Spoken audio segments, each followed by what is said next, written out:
Welcome to Behind Bars, where we delve deep into the stories of infamous criminals.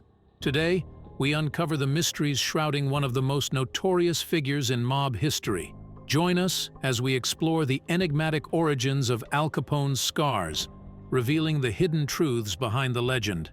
His name was Alphonse Gabriel Capone, but everybody knew him as Al. Born in 1899, Capone grew up in New York, and as a teenager, he quickly fell into a life of crime. He was mentored by mobster Johnny Torrio, and after the older hood set up shop in Illinois, he quickly sent for his young protege. Together, Torrio and Capone ran the Chicago Outfit, a gang that controlled the south side of the Windy City.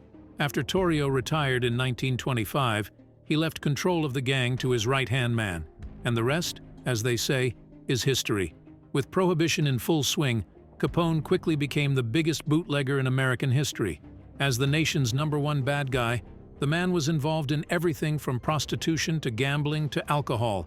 Soon, Capone had amassed a $100 million fortune, to say nothing of his impressive body count. While Capone was only king of the Chicago mob for 6 years, his name is synonymous with the word gangster. Over 7 decades after his death, he's still considered an American crime icon, one who's left behind a fascinating history of blood, bullets, and booze. Al Capone had a lot of nicknames. The city of Chicago called him Public Enemy #1, although he liked it better when people called him Snorky, which apparently meant well-dressed. Meanwhile, most knew Capone by a completely different nickname, Scarface. The gangster sported 3 prominent scars on the side of his neck and left cheek, and they gave him a pretty intimidating look. But what's the story behind the mobster's marks? Well, as a young man, Capone worked for Frankie Yale, a crook who ran a New York bar called the Harvard Inn. Yale hired Capone to work as a bouncer, and then one fateful evening, the 18-year-old Al spotted a girl named Lena across the bar. Capone tried asking her out, but she turned him down, twice. But then, as Lena was leaving, Capone tried out one last line. "I'll tell you one thing," Capone said. "You've got a nice ache, honey, and I mean that as a compliment." Well, Lena didn't take it as a compliment, and neither did her brother, Frank Galluccio. Infuriated, Galluccio pulled a knife and went to work on Capone's face, slashing him to ribbons and forcing Capone to get 80 stitches.